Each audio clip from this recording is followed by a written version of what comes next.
Bugun respublikamizda umumxalq hashar bo'lyapti. Mana bahor oldi, Navro'zi olam bayramlariga, hayit bayramlariga yaqinlashib kelyapmiz.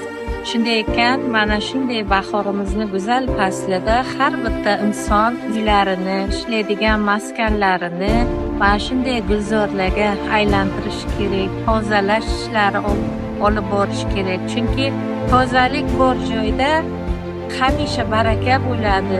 Tozalik bor joyda fayz bo'ladi. Shunday ekan, bugun biz mana 10-maktab jamoasi hamda o'quvchilarimiz bilan birgalikda mana shu maktabimizni hududini obodonlashtirish, ko'chatlar ekish, mana shu chiqitlardan tozalash ishlarini ko'tarinkilik bilan amalga oshirmoqdamiz.